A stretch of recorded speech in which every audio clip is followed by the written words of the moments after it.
Olá, pedagogos do Brasil, mais uma vez a nossa aula, continuando essa temática tão importante para nós, filosofia da educação.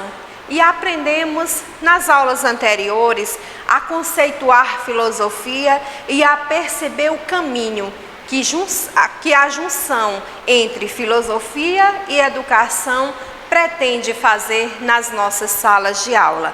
E é com essa pretensão que nós iremos hoje avançar mais um pouquinho, a partir do seu conceito, a partir da função da filosofia da educação, a partir do que ela pretende transformar o seu eu, a partir do que ela pretende transformar o outro e, enfim, todo o espaço escolar. A nossa aula 3 está apenas começando. E para início de conversa, nós já temos aqui mais um campo de estudo da filosofia da educação dentro das nossas salas de aula. O senso comum, conhecimento filosófico na prática docente. Nós iremos perceber, e já percebemos isso do senso comum, já adentramos um pouquinho e percebemos o quanto é importante a gente ter esse despertar de olhar essa visão do aluno que ele já traz consigo e transformar esse conhecimento em algo comprovado como conhecimento filosófico e científico. O senso comum pode ser definido como um conjunto de conhecimentos que recebemos a partir da transmissão da experiência de uma pessoa ou de um grupo social.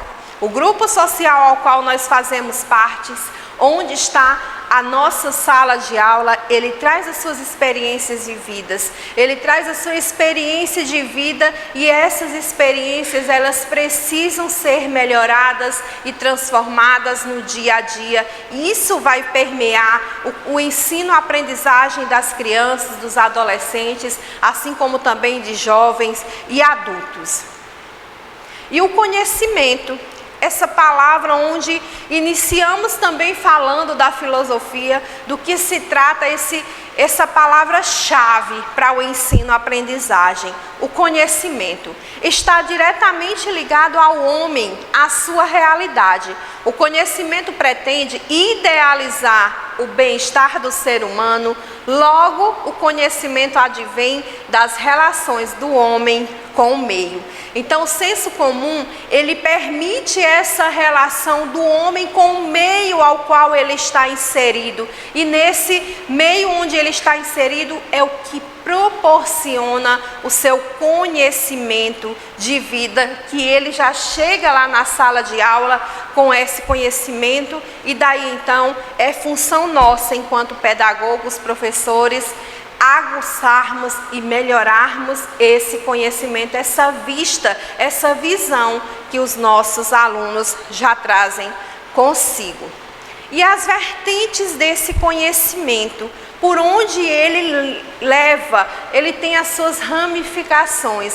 A forma de explicar e entender o conhecimento passa por várias vertentes, por vários caminhos, por várias ramificações. E aqui nós percebemos esse empírico, que é o conhecimento vulgar, o senso comum, aquele que as crianças, as pessoas, elas já chegam do seio familiar trazendo esse conhecimento, né? Conhecimento filosófico é a busca da verdade. Ele traz o conhecimento do seio familiar da sua comunidade e vai em busca desse conhecimento filosófico a partir da verdade, verificando os fatos. Conhecimento teológico, ligado diretamente àquilo que é divino, aquilo que está sobre o homem. E o conhecimento científico, que é justamente aquele que é comprovado cientificamente. E aí a gente percebe a diferença, né, de cada um. Esse empírico é chamado de conhecimento popular, ou seja, aquele adquirido através de observação, da interação do ser humano com o ambiente ao redor e é resultante do senso comum das suas experiências vividas. É um conhecimento muito importante, porque as crianças elas já chegam com esse conhecimento dentro das nossas salas de aula, o jovem, o adulto, o adolescente, e ele precisa ser escutado por nós, educadores, e melhorado e transformado dia após dia. O científico, que está relacionado com a lógica, como nós já falamos, ele é mais analítico, ele precisa ser comprovado para que seja um conhecimento científico. Ele precisa ser comprovado de forma a percebermos a sua veracidade, se é realmente um fato que existe ou não. O filosófico, que é baseado a partir das reflexões. A criança, o adulto, o jovem, o adolescente chegou com o conhecimento do senso comum. Aí, refletindo, fazendo essa reflexão, a gente vai construir juntos conceitos e ideias a partir dessa reflexão, a partir desse raciocínio. E o teológico, esse conhecimento que preocupa com verdades absolutas provindas da nossa fé. É aquilo que cremos sem mesmo termos vistos, que é isso a nossa fé. O sagrado é explicado por si só, não há importância na verificação. Tá? A gente vai encontrar diversas situações onde o conhecimento teológico ele será importante dentro do espaço escolar. O pensamento filosófico contemporâneo nos dias atuais e as implicações na educação. No seu acontecer histórico, esclareceu muitas dúvidas, contribuindo para transformações qualitativas na sociedade. Torna-se importante retomar e discutir o sentido de filosofar. Então, esse pensamento filosófico é o que vai permitir que o nosso aluno ele saia da passividade para uma vida ativa dentro da sala de aula. Vai permitir que ele tire suas próprias conclusões, as suas reflexões, partindo da verdade de um fato acontecido na prática docente. E o que ele tem essas implicações na educação? Esse pensamento filosófico, essa reflexão ao qual nós trazemos e levamos para as nossas salas de aula, e não importa a idade da criança, mas é preciso, é necessário nos dias atuais levar essa reflexão, fazer com que o aluno crie as suas próprias ideias, aquilo que ele pensa sobre algo. Entende-se que a validade da filosofia da educação depende da maneira como são efetivados os estudos filosóficos. A simples transmissão de pensamentos clássicos ou a discussão superficial de temas desacoplados da prática pedagógica não efetiva a reflexão e compreensão dos aspectos educativos.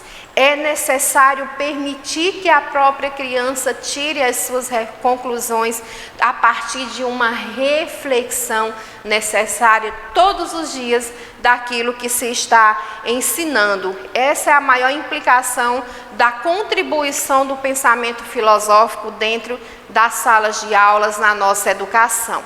As suas contribuições pragmático-linguística de Hort e de Habermas podem clarear as preocupações desenvolvidas no interior da filosofia da educação, despertando novas significações para o estudo filosófico na educação. Dois estudiosos que pretendem aqui permear um caminho de profunda reflexão, desde a educação infantil até a conclusão de todo o ensino básico. E isso é necessário para a maturidade de todo o ser humano, para que assim ele consiga sair dessa passividade que muitas vezes ela é bem colocada e bem vista dentro das nossas salas de aula. É necessário fazer com que demos passos assertivos rumo a essa interação dentro do contexto escolar. Habermas versus Hort. Hort e Habermas são autores que discutem o saber ocidental, produzindo consensos e dissensos sobre o papel e a finalidade do conhecimento filosófico, reconhecendo no pragmatismo e na hermenêutica a possibilidade de abandonar o modelo mentalista de cultura. Olha só o que ele nos traz, né? Essa finalidade de reconhecer o pragmatismo, aquilo que se prega, aquilo que traz nos livros, aquilo que é proposto para ensinarmos para crianças, jovens e adultos. E percebemos que essa hermenêutica é nada mais, nada menos do que, além de trazermos aquilo que é colocado pelos livros, aquilo que é proposto pelos documentos nacionais, associarmos isso ao culto divino. Essa hermenêutica seria mesmo a interpretação de textos religiosos, e isso é muito importante dentro das nossas salas de aula. Dependendo do contexto ao qual nós iremos levar as nossas crianças e adolescentes, anote essa palavrinha importante, hermenêutica. É importante para que assim a gente consiga fazer essa reflexão dentro do processo educativo de ensino e aprendizagem. A teoria. Suas discussões tratam principalmente da crise da filosofia moderna e da necessidade de um estudo filosófico transcender, crescer, aumentar, e a metafísica tradicional e a epistemologia. Então, muito se pensou que era apenas colocar a criança, o adolescente, o jovem, o adulto, para decorar, para reproduzir aquilo que se era ensinado. E hoje a gente percebe, a partir desse pragmatismo, a partir dessa hermenêutica de uso de textos religiosos, que é necessário incorporar essa necessidade de crescer, de avançar, fazer com que a criança não só reproduza, mas ela consiga também expor os seus ideais e as suas próprias vontades e pensamentos. Ambas as teorias compartilham da crítica ao modelo representativo da filosofia da consciência, oferecendo uma aproximação linguística para a reprodução do conhecimento.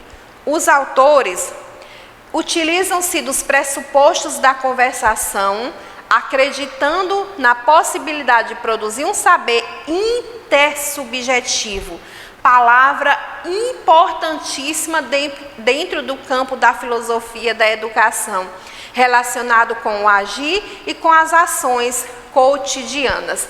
Esse intersubjetivo quer dizer tudo aquilo que eu trago de fora, eu coloco em mim, eu começo a gerar novos pensamentos, novas ideias, eu começo a ter um olhar expansivo diante da realidade ao qual me é proposta todos os dias.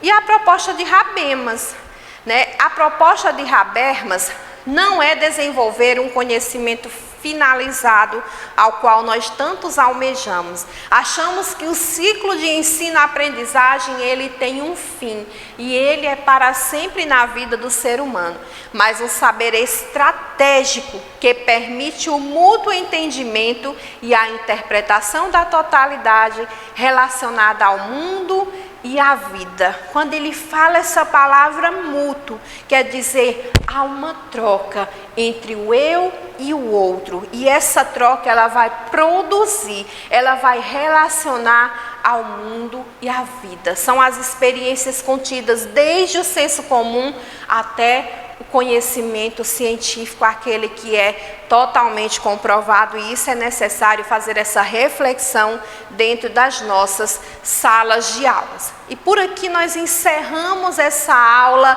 percebendo o quanto é importante para nós educadores, para nós pedagogos, professores, fazermos essa mistura de conhecimentos e nunca esquecer que a criança traz consigo um tipo de conhecimento que ele precisa ser melhorado dentro das nossas salas de aula, para que assim o ensino e a aprendizagem tenha essa produtividade sempre ativa.